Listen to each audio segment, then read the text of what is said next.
warahmatullahi wabarakatuh. Salam sejahtera, Om Swastiastu, Namo Buddhaya, salam kebajikan, salam Pancasila, Merdeka. merdeka. Nah, teman-teman, kembali lagi di Sai Podcast Indonesia. Podcastnya punya Fakultas Psikologi Universitas Pancasila. Hari ini akan dipandu oleh saya, Nima Dere Kistianti, atau yang biasa dipanggil dengan nama Kisti, dosen Fakultas Psikologi Universitas Pancasila. Dan hari ini kita kedatangan tamu yang spesial banget. Halo Mbak Sinta. Halo Mbak Kisti. Nah, atau yang nama panjangnya Auli Grasinta, MSI Psikolog, yang merupakan Wakil Dekan 1 Fakultas Psikologi UP, dan juga dosen psikologi pendidikan ya Mbak Sinta ya. Betul. Nah, hari ini kita akan membahas topik yang pasti lagi hangat-hangatnya nih Mbak Sinta, Iya. untuk anak-anak SMA. Apa itu? Nah, yaitu merupakan seputar pemilihan jurusan ya Mbak Sinta ya. Oke. Nah, ini tuh kalau tahu ke anak-anak SMA kita nanya, mereka tuh sering banyak banget kegalauan-kegalauan nih Mbak sebenarnya. Kalau lagi SMA tuh gimana caranya nentuin jurusan dan lain-lain sebagainya. Nah, makanya ini pas banget Mbak Sinta pakar di psikologi pendidikan, kita mengundang biar nanti mereka galaunya berkurang dan nanti kalau udah menetapkan mereka bisa yakin dengan pilihannya tersebut. Nah, Mbak Sinta, kita bisa mulai ngobrol-ngobrol ya Mbak ya? Yuk. Oke. Nah, Mbak Sinta, kan anak-anak nih banyak yang masih galau nih sama pemilihan jurusan. Betul. Berarti kita memang kalau di psikologi kita tahu kalau milih jurusan tuh dengan tepat sesuai passion dan lain itu memang penting banget. Nah, tapi mungkin boleh kita bahas dulu sekilas kenapa sih kita tuh penting banget untuk berhati-hati dan benar-benar memilah-milah banget dalam memilih jurusan. Kenapa hal tersebut penting, Mbak Sinta? Iya nih temen putih abu-abu nih lagi pada overthinking kali ya, Iya, begitu ya karena dalam beberapa bulan ini sudah mulai dibuka jalur undangan, begitu ya, sudah mulai banyak penawaran-penawaran dari berbagai universitas ya, jadi sudah mulai bingung apa yang harus dipilih begitu ya. Kenapa sih kalau kita kuliah itu kalau kita mengambil satu jurusan di perguruan tinggi itu mesti tepat begitu ya. Yang pertama memang kita itu belajar ya, kita tuh bisa belajar dengan baik, kita bisa potensial kalau kita suka, begitu. Jadi itu yang pertama, ketika kita tidak menyukai sesuatu, ketika kita tidak, senang dengan pelajarannya, maka hasil kita tidak optimal, begitu. Mungkin bagus nilainya, tapi kalau dia suka, mungkin nilainya bisa lebih bagus lagi, begitu. Jadi tidak optimal, itu yang pertama. Jadi agar kita dalam 4 tahun itu bisa belajar dengan baik, bisa belajar dengan optimal, bisa betul-betul mengeluarkan potensi kita perlu jurusan yang tepat begitu. Yang kedua adalah pemilihan jurusan yang kurang tepat itu banyak ruginya begitu. Yang pertama adalah rugi uang dong begitu ya. Kan kuliah di Indonesia sekarang bukan hal yang murah begitu ya. Biaya kuliah cukup mahal tentunya, apalagi di tahun pertama banyak perguruan tinggi yang menetapkan di tahun pertama itu biaya yang cukup besar begitu ya. Jadi pasti akan ada kerugian uang. Yang kedua adalah kerugian waktu tentu saja begitu ya. Kita akan menghabiskan waktu kita untuk hal yang tidak kita sukai, tiap hari galau, tiap hari resah, gundah gulana, bener. lalu untuk apa begitu ya. Jadi memang pemilihan jurusan ini sangat penting agar kita bisa betul-betul bisa optimal dalam mengoptimalisasi potensi yang kita miliki dan kita kemudian bisa memberikan kontribusi kita yang terbaik nantinya untuk nusa dan bangsa ini begitu. Oke, jadi tadi banyak banget ya hal yang kenapa sih kita penting. Pertama tadi Mbak Sinta supaya optimal kuliahnya. Terus kalau kita nggak benar-benar tahu jurusannya mungkin bisa bagus tapi nggak bisa maksimal. Dan kita kan tahu kalau kuliah tuh ada ups and down-nya kalau kita nggak benar-benar suka kadang-kadang lebih susah Betul, gitu ya Mbak iya. Sinta ya. Nah terus pertanyaan selanjutnya yang banyak galau tuh kan sekarang anak kelas 3 nih Mbak Sinta. Mhm, Karena udah mau masuk ke universitas. mhm. Tapi sebenarnya menurut Mbak Sinta nih, mulai kapan sih sebenarnya anak-anak ini tuh perlu untuk merumuskan mereka tuh mau masuk jurusan mana? Oke, ini menarik ya. Jadi, penelitian dari IDF, Mhm. tahun 2017 itu menunjukkan 87% mahasiswa itu salah jurusan. Wow. Dan 71% pekerja itu bekerja di jurusan yang tidak sesuai dengan, saat dia kuliah. Nah, ini sebenarnya suatu fenomena gitu Iya. ya. Kok bisa sih pada salah jurusan gitu ya, kenapa begitu. Nah, sebenarnya memilih jurusan di, perguruan tinggi ini salah satu bentuk, pengembangan karir gitu. Karir itu dimulai dari mana sih? Karir itu dimulai dari sangat kita dini. Mmm. Saat kita bermain masak-masakan, saat kita bermain dokter-dokteran, saat kita bermain ibu dan anak, saat yang cowok-cowok ini bermain mobil-mobilan terima pasang tidak terima terima bongkar tidak terima Oh iya, pasang iya ya. iya. Sebenarnya ini semua adalah pengenalan karir begitu Mmm. ya. Sehingga anak mulai melihat dari sejak ini melihat apa sih yang sebenarnya dia sukai. Apa yang sebenarnya menjadi passion. Nah, di mana kita tahu kita suka di mana? Itu adalah ketika rasa ingin tahu kita itu mendalam. Begitu.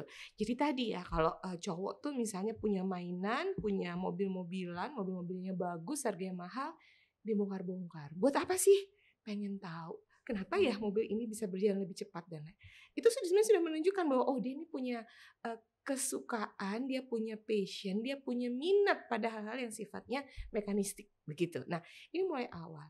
Dan sejak kapan? Setelah itu anak ini kan selalu berada di dalam keluarga ya gitu. Iya. Saya kurang ingat penelitiannya, tetapi banyak sekali anak itu yang memilih profesinya itu tidak jauh-jauh dari orang tuanya, begitu. Jadi memang lingkungan keluarga ini juga sangat akan menentukan pemilihan profesi dari seseorang. Jadi mulai kapan? Ya mulai sejak dia anak-anak begitu.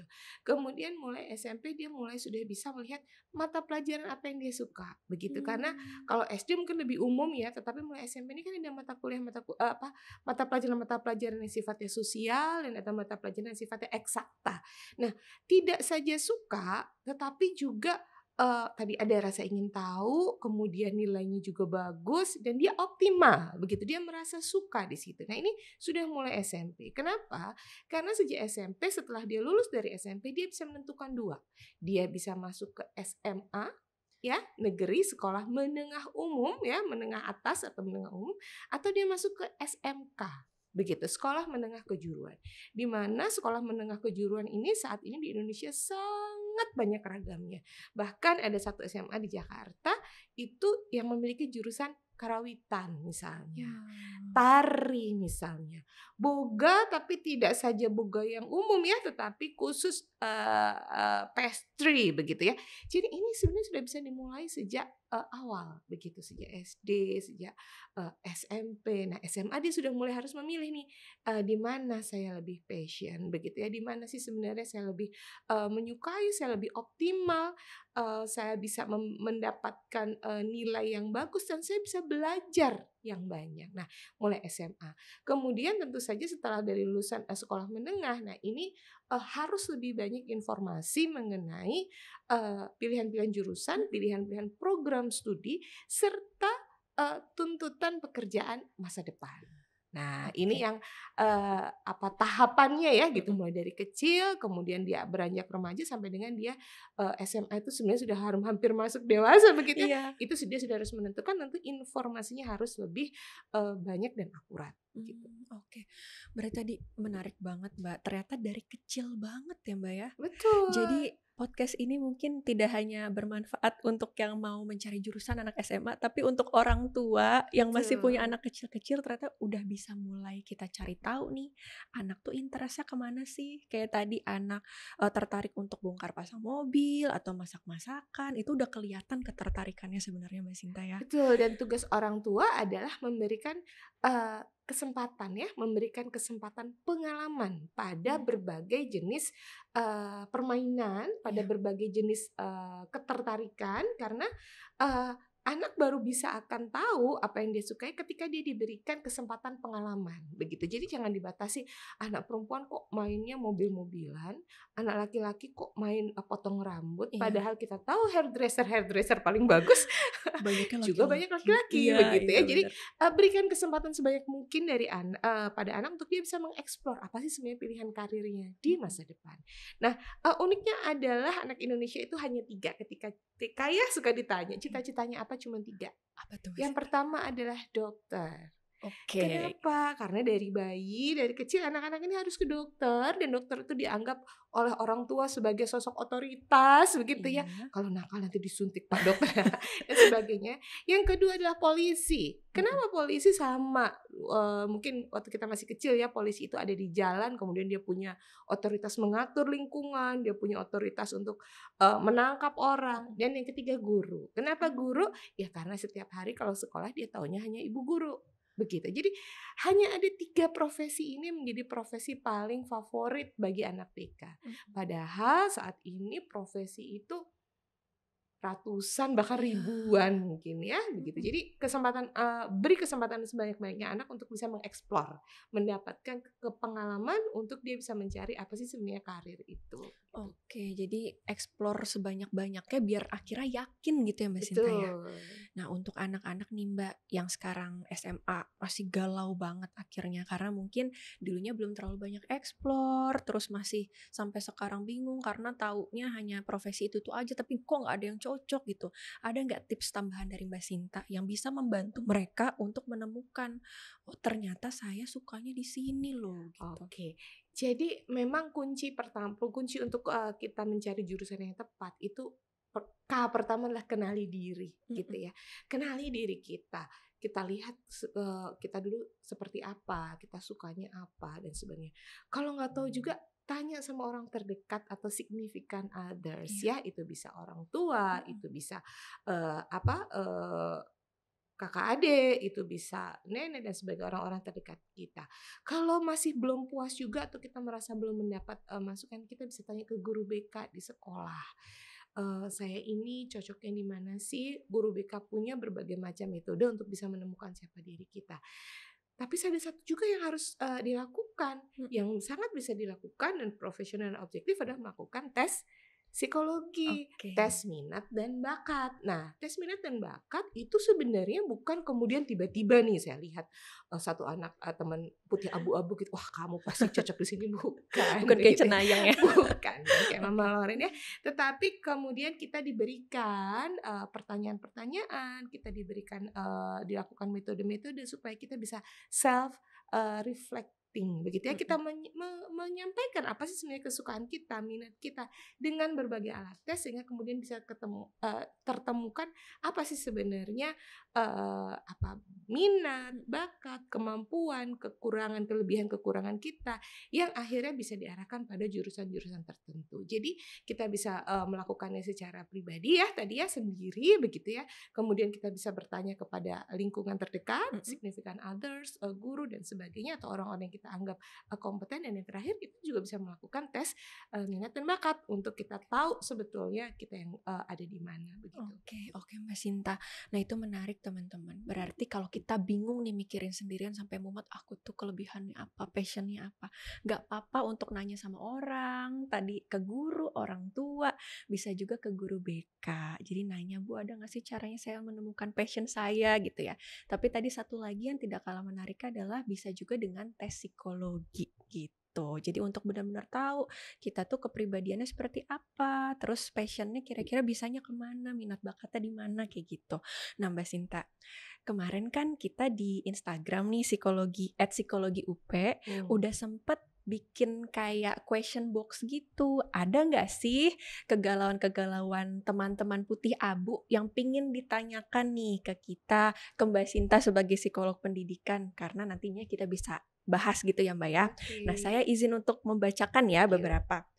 Contohnya adalah ini ada dari @rinabiasxxx gitu ya. Mbak, untuk memilih, suatu kampus nantinya, kita tuh lebih baik prefer jurusan atau universitasnya sih? Nah, dia masih bingung. Jadi kadang-kadang dia nemuin jurusannya udah oke nih, akreditasi dan lain-lainnya, tapi saya nggak sreg sama kampusnya dan juga sebaliknya. Jadi yang lebih baik tuh yang mana ya? Gitu. Oke, nah tadi kan yang pertama adalah pertanyaannya bagus banget Mhm ya mhm. gitu. Yang pertama tadi kenali diri gitu ya. Oke. Yang kedua adalah kenali jurusan atau, bidang studi yang ingin kita dalami Mhm. begitu ya. Jadi, bidang studinya apa sih yang pengen kita dalami? apa sih sebenarnya ilmu yang benar-benar kita inginkan, begitu. Itu dulu. Jadi, misalnya, selama ini saya suka bahasa, iya tapi bahasa yang seperti apa? Apakah hanya suka berbicara atau kita sampai pengen tahu literatur sastranya, kita ingin tahu sampai sejarahnya, kenapa bahasa ini bisa seperti ini, itu harus kita tahu dulu, gitu. Kita betul-betul, harus tahu jurusan apa sih yang saya inginkan, begitu. Dan itu, bisa kita lihat, begitu ya, misalnya Eee, yang pertama adalah lebih suka, berhubungan dengan apa? Apakah berhubungan dengan manusia Mhm. atau berhubungan dengan barang?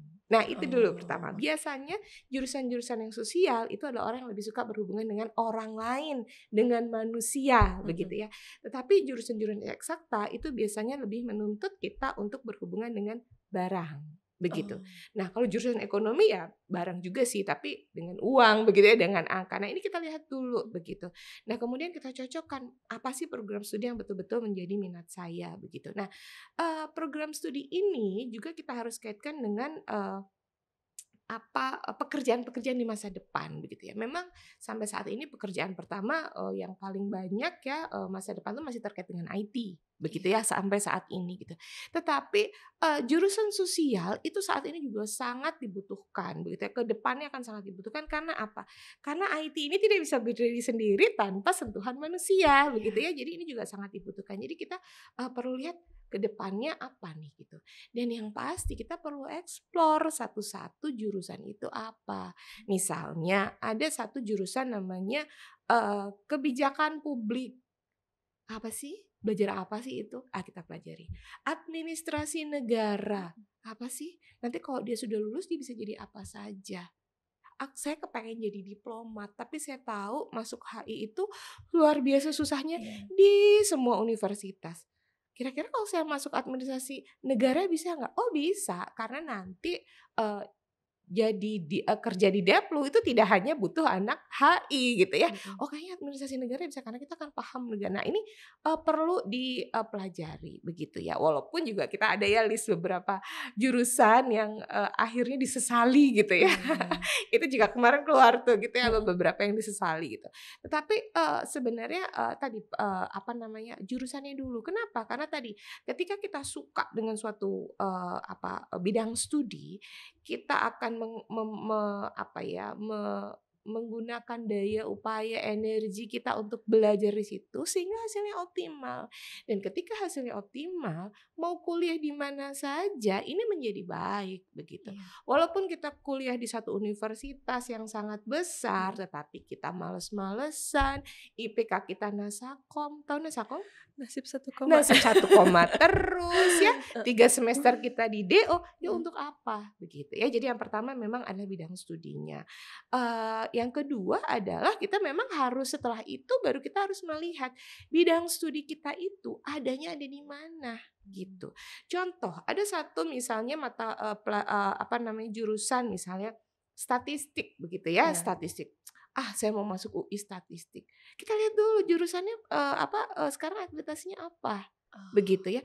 Apakah dia tidak lebih mungkin dia baru saja ada, walaupun nama besarnya adalah Universitas Indonesia, tapi kan mungkin jurusan itu baru dan ada universitas-universitas lain baik negeri maupun, swasta yang punya akreditasi lebih baik, yang punya jaringan alumni lebih luas, yang punya, apa namanya, jaringan-jaringan, pekerjaan ya, untuk bekerja itu lebih luas. Nah, ini yang harus kita lihat. Jadi pertama adalah memang, program studinya atau bidang studinya, yang kedua baru universitasnya, begitu. oke. Jadi tadi balik lagi, kita harus kenal dulu sama diri sendiri agar apa? Tadi yang penting untuk kita tahu dulu kita maunya apa, lalu tentukan jurusannya. Baru nanti berangkat ke universitas. Tapi balik lagi yang paling penting tadi jurusannya karena apa?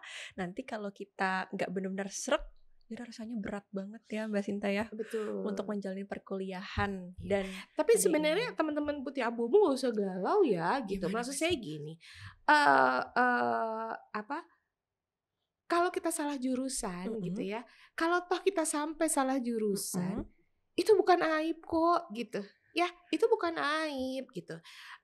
Kalau kita, bisa mendeteksi itu di awal, misalnya di semester 1 atau semester 2.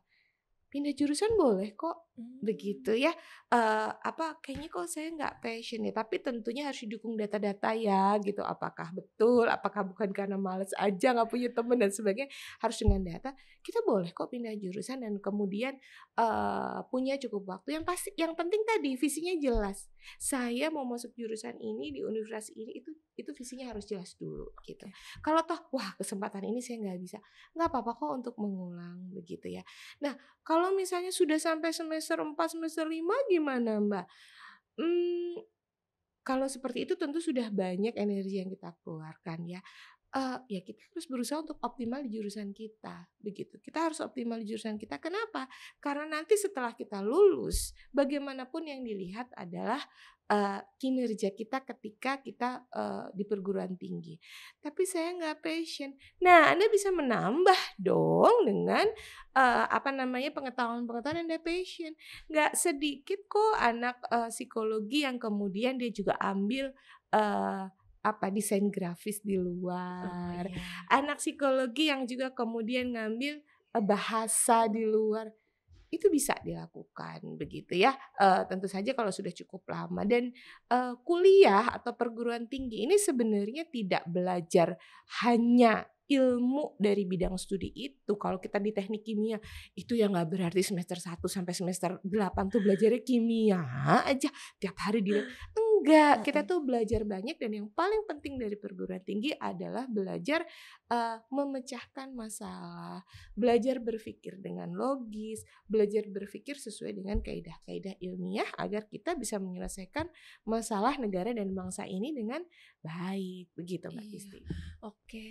Nah, ini menarik nih teman-teman, karena ini nyambung banget sebenarnya sama pertanyaan dari @mmmxxx. Nah, ternyata dia nanya kalau merasa salah pilih jurusan gimana. Nah, kebetulan dia udah semester 4 katanya. Nah, tadi Hmm, udah terjawab berarti Mbak Sinta ya. mhm, Karena ternyata di perkuliahan tuh kita tidak tertutup kemungkinan untuk belajar yang lain di luar kampus ini ya, apa yang ini. betul. Nah, coba dicari apa yang dia suka di Mmm, situ.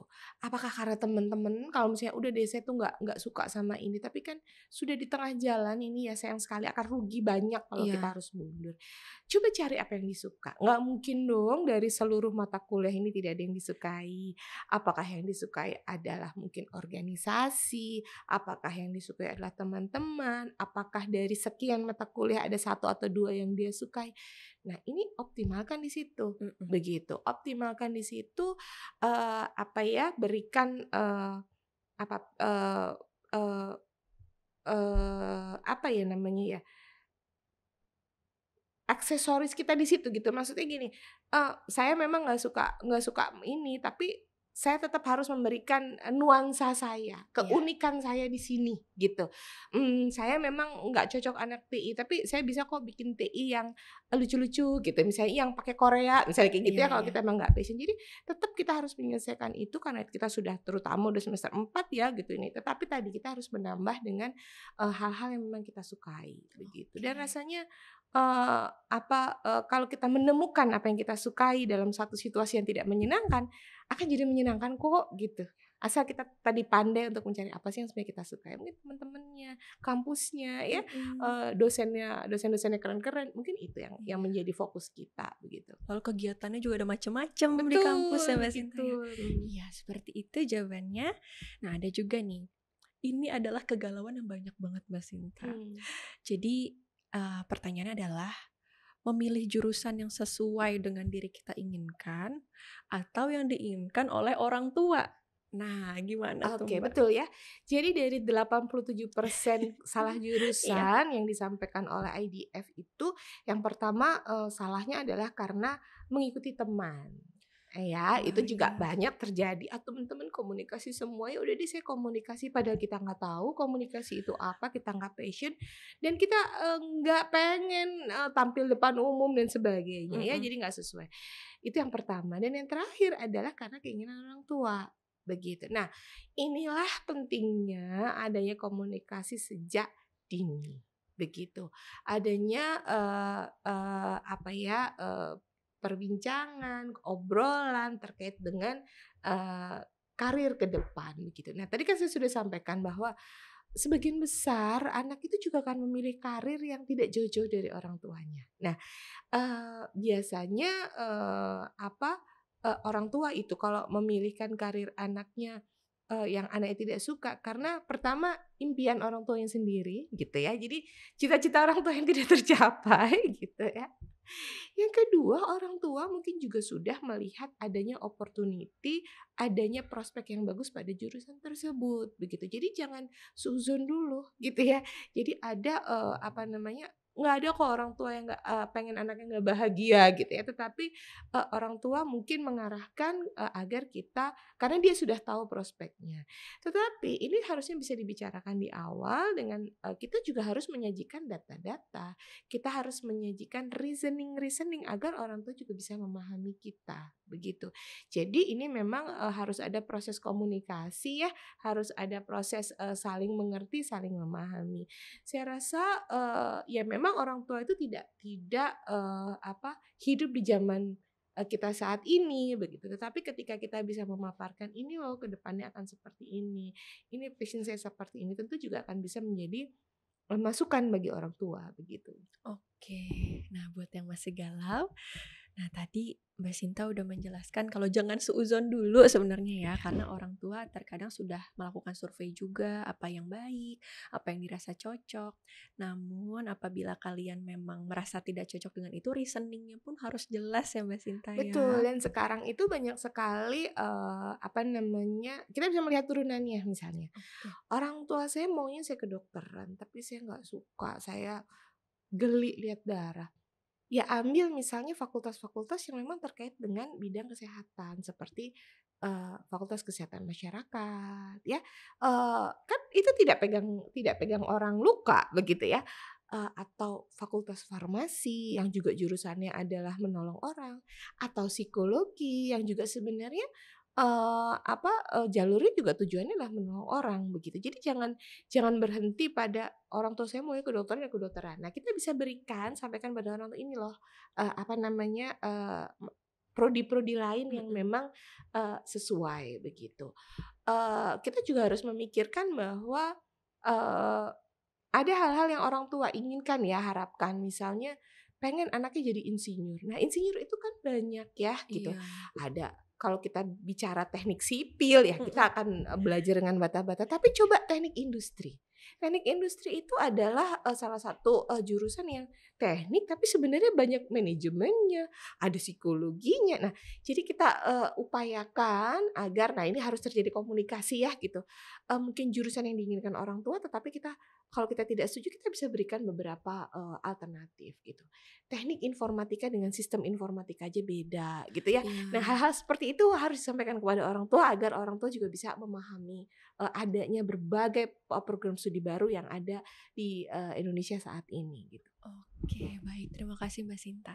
Lalu ada juga nih yang nanya, lalu Mbak, gimana sih caranya kita memilah dan memilih kampus yang baik? Itu kita lihatnya dari mana? Oke ya, eee memilih dan memilah kampus yang baik gitu ya. Tadi Mhm. yang pertama seharusnya prodinya dulu gitu.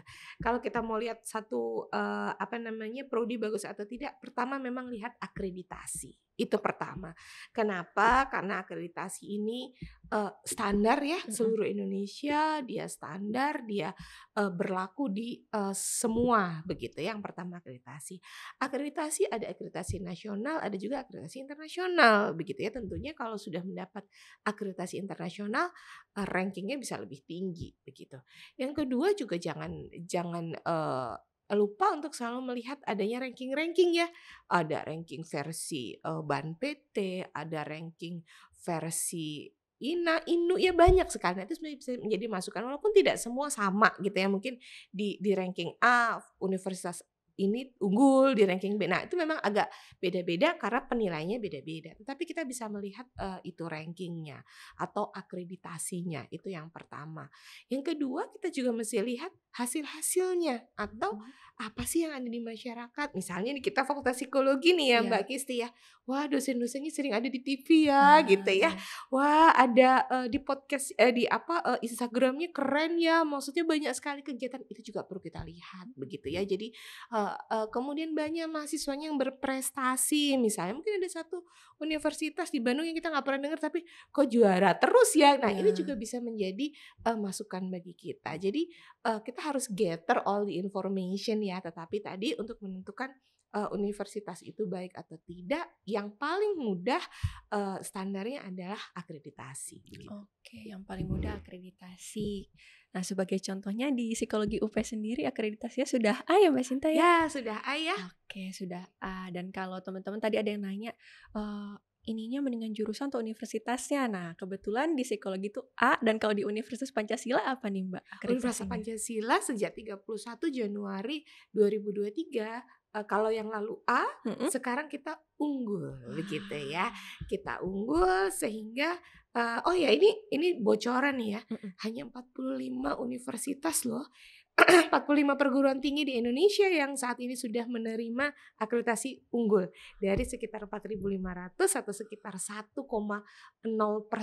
dari seluruh, perguruan tinggi di Indonesia, Universitas Pancasila memiliki akreditasi unggul. Wah, jadi ini juga kalau ada yang ternyata tertarik ke psikologi gitu ya, Masih banyak dong Mbak Kristi. banyak nih ya. Nah, psikologi UP ini akreditasinya sudah A dan Universitas Pancasila sendiri udah akreditasi unggul. Dan tadi ternyata keren banget ya Mbak ya, hanya 40-an Iya, dari 4.000-an. 4.500 ya. Oke, yang sudah menerima akreditasi unggul. Nah, oke. Nah, Mbak Sinta, ini nih dari podcast ini kita udah dapat banyak banget ya Mbak ya. Dan tadi salah satu kata kuncinya memang mereka ini yang masih galau harus mengenal dirinya dulu, balik lagi ya Iya, Mbak ya. betul. Mengenal dirinya dulu, pinginnya apa, passionnya apa. Dan kalau masih bingung jangan lupa untuk bertanya juga ke sekitarnya. Iya. Terus bisa juga tes psikologi itu. Nah, harapannya dari podcast ini teman-teman semuanya yang SMA atau kalau ada orang tua yang nonton juga atau yang belum SMA pun bisa mulai memilah-milah sebenarnya tertariknya tuh kemana sih? Pinginnya karir yang seperti apa di depannya biar yakin ketika memilih jurusan yang diinginkan. Jangan Nah, lupa Mbak Kisti, apa Mbak kalau mau Sinta? tes psikologi, Mm-mm. Fakultas Psikologi Universitas Pancasila juga menyediakan loh. Kita Oh, oke. punya PKPT, Mm-mm. kita punya PKPT, Fakultas Psikologi Universitas Pancasila. Nanti bisa langsung menghubungi ya, di Instagram kita juga ada, di website kita juga ada. Kalau memang teman-teman Putih Abu-Abu kepengen tahu lebih dalam sebenarnya, bakat dan minatnya atau bakat dan inteligensinya seperti apa gitu. Oke, nah teman-teman tuh yang masih bingung, kita juga di Fakultas Psikologi UP punya PKPT, jadi nanti bisa langsung menghubungi untuk tes minat bakat ya namanya Mbak Sinta ya. Betul, betul. Oke, nah untuk teman-teman juga yang tadi menurut Mbak Sinta pasti banyak banget yang tertarik untuk masuk psikologi atau mungkin jurusan lainnya di Universitas Pancasila ya, bisa teman-teman juga cek di pmb.univpancasila.ac.id, nanti akan kita tuliskan di sini, karena sekarang gelombang 1 itu sudah dibuka teman-teman. Dan jalur masuk ke UP ini, ke Fakultas Psikologi juga tentunya, itu ada macem-macem banget, ada 7, nanti kita bisa lihat di sini. Jadi ada jalur bersinar atau seleksi rapot. Nah, teman-teman yang rapotnya bagus-bagus bisa nih masuk lewat jalur ini. Lalu ada CBT, yaitu tesnya. Lalu ada beasiswa KIP kuliah. Ada juga jalur skor seleksi nasional berdasarkan tes. Ada juga jalur beasiswa prestasi akademik, ada jalur beasiswa prestasi non-akademik, ada juga jalur beasiswa ketua organisasi kesiswaan. Jadi untuk yang aktif-aktif nih di sekolahnya bisa juga masuk lewat jalur tersebut. Nah, banyak banget kan teman-teman ya. Kalau yang penasaran bisa tadi dicek sekali lagi di pmb.univpancasila.ac.id kayak gitu. Nah, Mbak Sinta, mungkin ini kita nggak kerasa banget udah ngobrol sekian lama dan luar biasa sekali kita dapetin banyak banget ilmu hari ini. Semoga Mbak Sinta sering-sering ke Sai Podcast, kita nanti bikin tema-tema lainnya ya Mbak Sinta ya. Oke, senang sekali bisa berbagi dengan teman Putih Abu-Abu dan semoga harapannya semua bisa menemukan passion-nya segera Mm-mm. gitu ya. Semoga bisa langsung menentukan jurusannya dan semoga bisa diterima di universitas-universitas atau di perguruan-perguruan tinggi yang memang diimpikan. Amin. Nah, teman-teman, begitu saja dari Sai Podcast Indonesia hari ini. Luar biasa kita udah dapat banyak sekali. Nah, untuk teman-teman kalau pingin tahu lebih banyak tentang episode lain di Sai Podcast bisa di-subscribe ya di channel YouTube kita Psikologi UP dan juga bisa juga dicek cek Instagram kita karena kita pasti akan update-update informasi terus di sana yaitu di @psikologi.up. Nah, sekian aja untuk hari ini dari saya Kisti dan juga narasumber kita Mbak Sinta. Nanti kita ketemu lagi di episode lainnya. Sampai jumpa. Sampai jumpa. Wassalamualaikum warahmatullahi wabarakatuh. Assalamualaikum warahmatullahi wabarakatuh.